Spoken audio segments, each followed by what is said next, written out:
Assalamualaikum warahmatullahi wabarakatuh. Ya, kita bertemu lagi di Bedah Buku. Oke, sekali ini saya ditemani sama dua rekan saya. Sebelah kiri saya adalah Bapak Slamet selaku koordinator dari Kota Makassar, dan sebelah kanan saya ada teman saya yang paling manis, Mas Dedi selaku salah support Kota Makassar.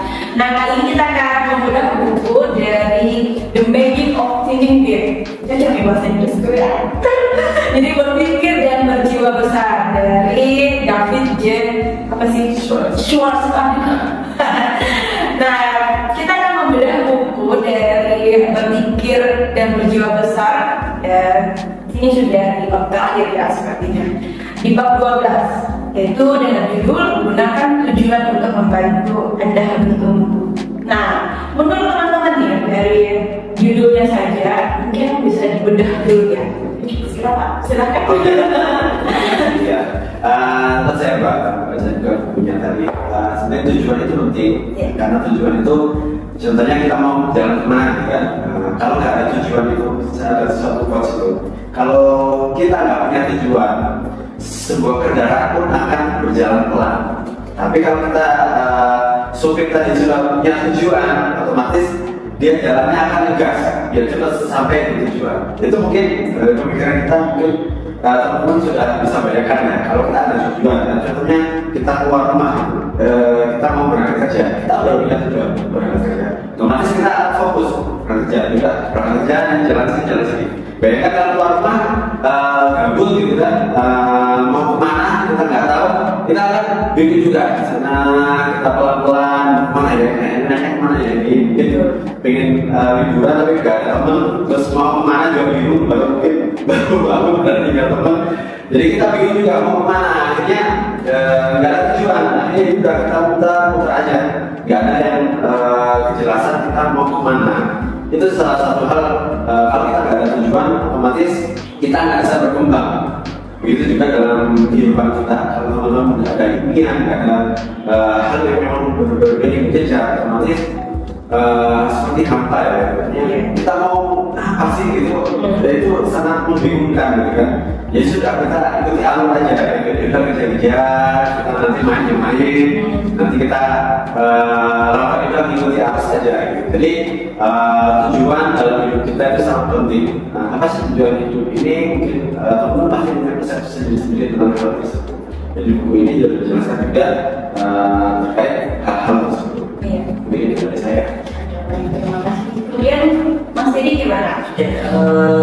Kalau dari saya itu tadi itu tujuan untuk Anda bertumbuh lebih apalagi namanya di arah sebelum kita itu biasa kita biasanya visualisasikan sebelum hal itu menjadi realistis. Karena kalau misalnya kita hanya ini bagaimana bisa menjadi seperti ini, itu kadang kita memvisualisasikan dulu, dan langsung pikir jadinya nanti bakal seperti apa.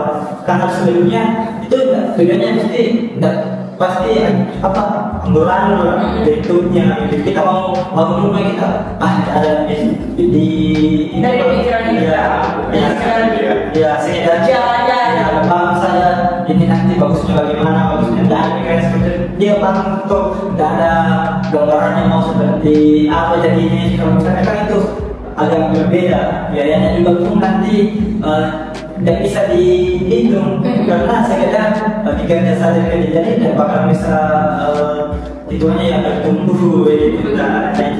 Jadi kita pasti memvisualisasikan. Jadi maupun kita, saya pernah kayak pergi kerja, ditanya sama apa pas interview, dia tidak memandang namanya siapa kamu siapa, dahulu kamu siapa, kamu ini dulu bagaimana. Dia tidak pandang seperti itu. Dia kayak mengarahkan apa tujuanmu untuk ini dan ini, bagaimana nanti perusahaan. Dia langsung menanyakan nanti perusahaan tekstil. Kebetulan saya desainnya, dia menanyakan desainnya nanti untuk tekstil ini mau bagaimana nanti. Saya tidak menjawab itu, maksudnya saya selalu menjawab yang sebelumnya. Saya pernah buat begini, yang pernah ada. Dia mau yang lebih dari itu, mau lebih tujuan mau seperti apa ini? Apakah hanya mengikuti apa yang ada di dalam sistem yang sudah ada atau apakah ini harus bilang ini sistem yang mau membuat lebih maju dia punya perusahaan. Dia menanyakan itu terus beralih. Saya berarti dia tidak butuh itu, dia hanya butuh berarti kita harus ada memang tujuannya, dan dia juga mencari tujuannya sendiri bagaimana bisa lebih berkembang. Itu di bidang kalau bidang pekerjaan. Kalau dari saya kira masih ada lanjutannya. Oke, sangat bagus sekali menurut teman-teman. Dari yang saya baca juga ini adalah tujuan ya. Tujuan itu adalah sebuah sasaran, sebuah target, sebuah mimpi cita-cita. Jadi kalau kita tidak punya tujuan, ibarat kita berjalan di tempat gelap, kita tidak akan menemukan sesuatu hal yang terang. Gitu. Nah, sama yang Bapak bilang juga tadi, kita hidup ini tujuannya apa? Kita punya masing-masing cita-cita, harapan, punya mimpi. Nah, kalau tidak punya itu, bagaimana untuk mewujudkannya? Nah, saya pun juga pernah ada sedikit cerita ya. Kan Bapak tadi membahas kalau kita jalan gabut gitu kan. Nah, saya pernah jalan gabut gitu. Saya keluar jam 9 malam. Saya tidak punya tujuan. Saya mengelilingi dari rumah sampai ke jalan Veteran Utara, Veteran Ujung, terus lalu saya putar ke jalan Al-Markas, baru saya ke Antam. Itu nggak ada tujuan mau kemana sebenarnya tengah malam, ya kan? Berbeda kalau saya pergi pagi-pagi, saya bangun, saya salat subuh, bangun mandi. Tujuan saya apa? Mau pergi kerja, berangkat kerja. Nah, sampai di tempat kerja pun tujuan saya apa gitu? Saya kerja untuk apa tujuannya? Jadi ada sesuatu hal yang harus saya capai. Seumpama, ya saya kerja ingin menjadi orang yang sukses. Saya kerja untuk mengumpulkan modal untuk ini. Saya kerja untuk ini. Jadi ada sesuatu hal yang ingin kita capai, sebuah tujuan, sebuah cita-cita. Dan kalau itu pun tidak ada, ya itu tadi yang saya bilang, kita ibarat jalan di tempat gelap, tidak menemukan terangnya gitu, gelap terus. Ibarat tidur terus gak apa-apa.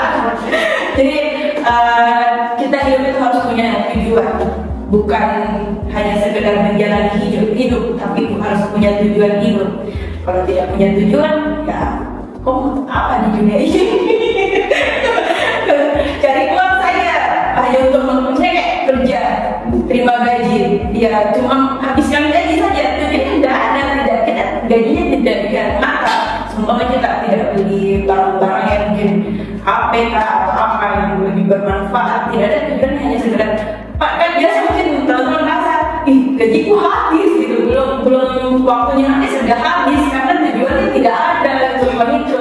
Saya juga tidak lihat mata, saya tidak beli apa-apa kalau tiba-tiba habis karena kita tidak punya tujuan untuk hal itu.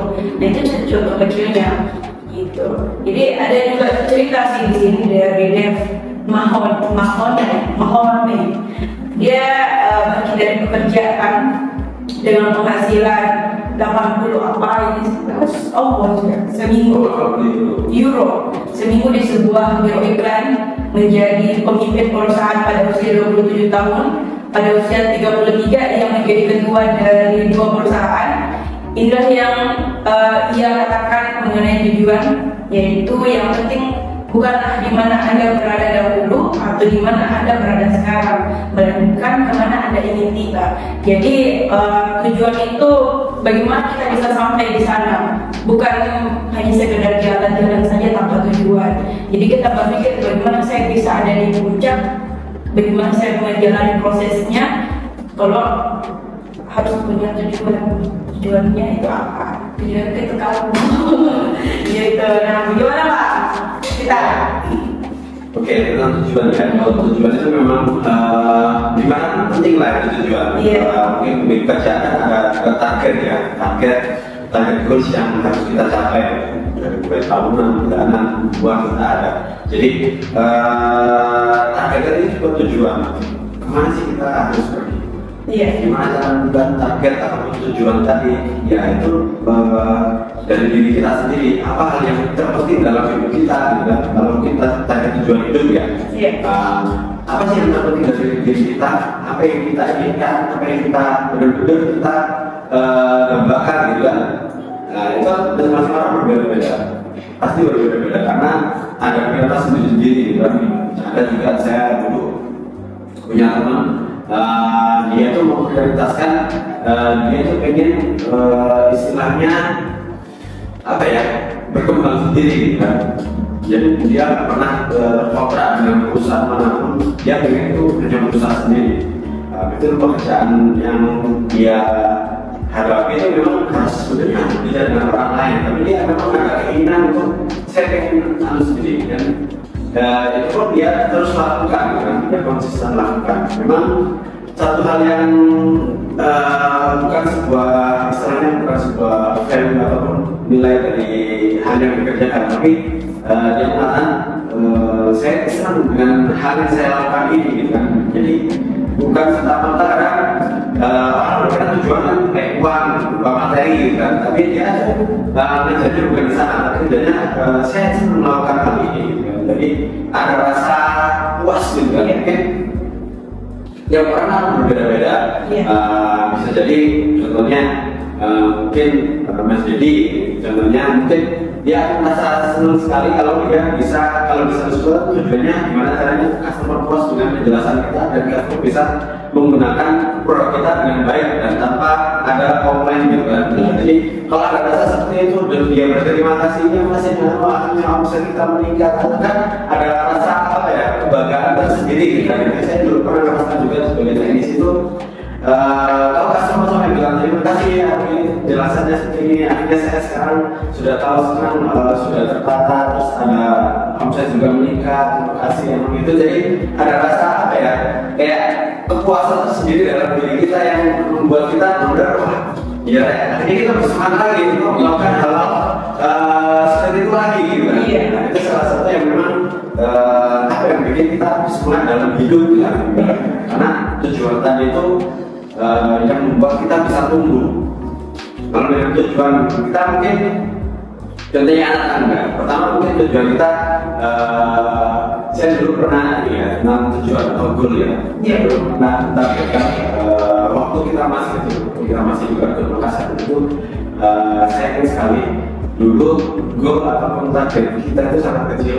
Waktu saya lihat itu yang dulu sekarang ISP itu toko kasir ya itu. Nah kalau dulu kan masih toko itu toko kasir, terus ada NKO pusat memang. Nah itu kasir itu targetnya waktu itu masih sekitar 450, ya bisa nyampe 450. Masih awal-awal saya di sini.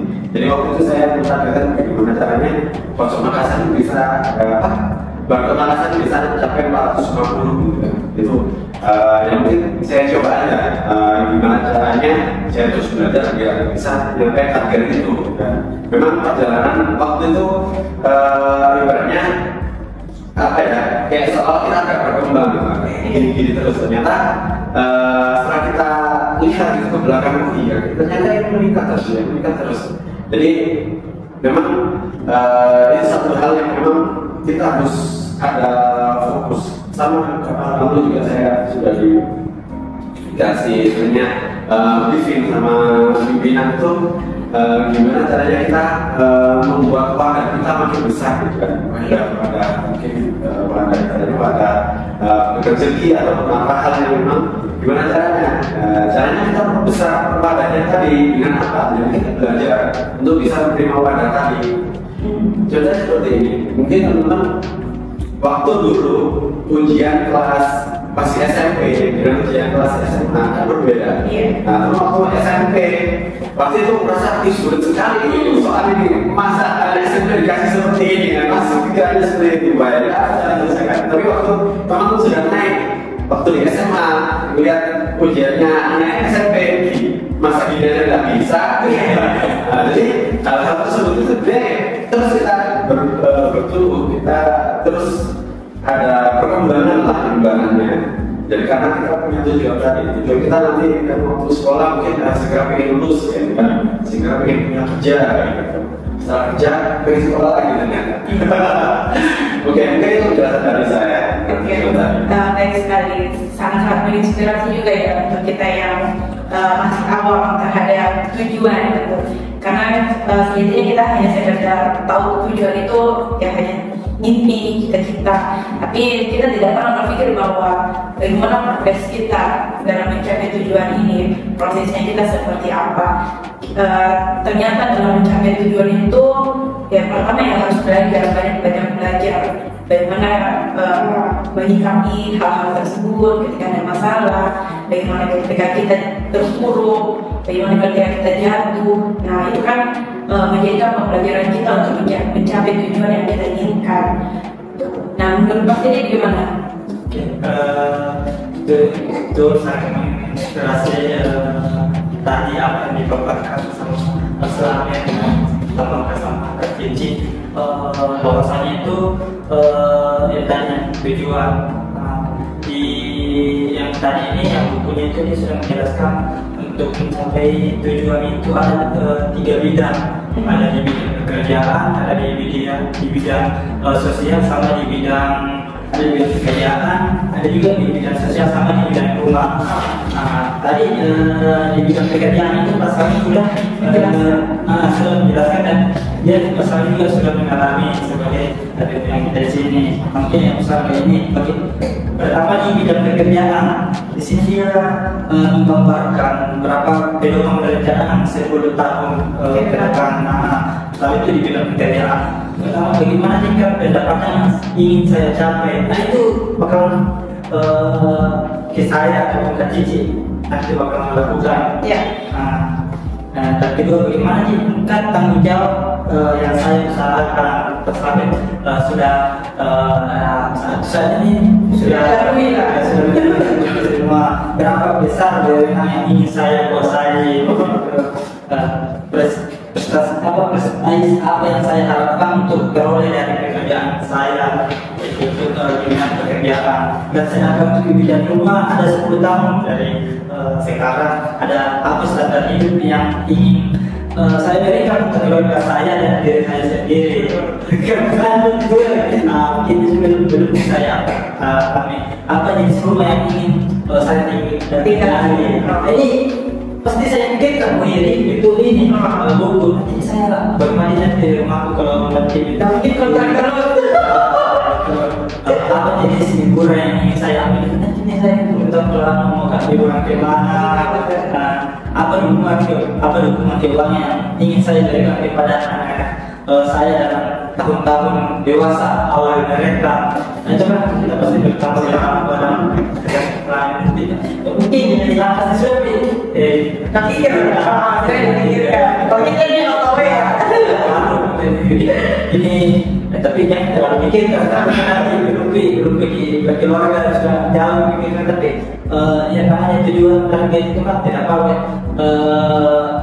biar lebih terarah gitu. Jadi apa yang terlalu peduli apa perkataannya orang. Dan selanjutnya yang ketiga yang dengan sosial, dari 10 tahun dari sekarang apa jenis tema yang ingin saya miliki. Jadi nanti kalau saya 10 tahun ke depan untuk dunia sosial, saya tidak mau tema yang seperti ini yang karakternya seperti ini karena saya sudah lalui hal itu. Kalau saya dengan dia terus dia hanya menghambat ini saya untuk sukses atau berkembang. Apa kelompok sosial yang ingin saya masuki dengan kayak Cici dan saya mau nanti kayak ibu-ibu untuk masa pemerintah masa dalam masa belajar masa saya yang posron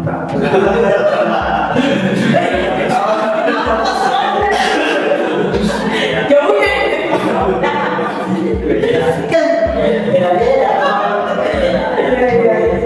posisi apa dalam kepemimpinan di masyarakat yang saya pegang ini untuk di bidang sosial pasti itu kalau saya tidak ambil di rumah ini kalau sudah pensiun atau apa nanti oh iya saya ini nanti bikin sama warga-warga masyarakat apa sebenarnya harga yang saya ingin apa alasan terakhir yang ingin saya perjuangkan itu pasti sudah pedoman yang apa kan tentang ini. Jadi bisa bagus sekali saya rasa yang berpikir dan video besar apalagi di bangsa terakhir ini yang gunakan tujuan untuk membantu Anda bertumbuh. Jadi kita yang masih muda ini langsung sudah dapat mengikutisnya. Jadi sudah kayak terarah ini kita mau kemana nantinya. Itu sih berarti Jadi dari buku ini kita sudah belajar tentang materinya, teorinya, tinggal bagaimana ke depannya actionnya kita. Jadi sudah ada pilihan tentang di bidang pendidikan, di bidang pekerjaan, di bidang sosial. Bagaimana untuk 10 tahun ke depannya kita akan seperti apa. Jadi sebelum sampai di saat itu, maka kita harus persiapkan di masa sekarang. Jadi biar tidak tidak bingung-bingung lagi. Saya mau jadi apa, saya mau kenapa, dan tidak menyalahkan keadaan dan orang-orang sekitar. Maka dari itu, mulai sekarang kita harus mempersiapkan 10 tahun ini 10 tahun ke depan saya akan menjadi apa dan seperti apa. Rumah saya, pendidikan saya, anak-anak saya, keluarga saya. Jadi ya dari sekarang kita harus berpikir bagaimana untuk ke depannya, bukan bagaimana untuk ke belakang. Dan pendidikan yang di belakang itu masa lalu sebagai pembelajaran untuk saat ini dan saat yang akan datang. Jadi saya cukup, teman-teman mungkin ada tambahan? Cukup? Ya, terima kasih atas inspirasi dan motivasi yang dari teman-teman dan dari buku juga yang judul Berpikir dan Berjiwa Besar sangat bermanfaat untuk kita semua. Bagaimana kita belajar, bukan belajar yang tidak tahu, tapi belajar yang menjadi tahu. Yang awalnya kita hanya sekedar tahu teori, insya Allah kedepannya akan kita pelajari bagaimana mempelajari di kehidupan yang nyata itu. Dari saya sekian dari saya, terima kasih. Assalamualaikum warahmatullahi wabarakatuh.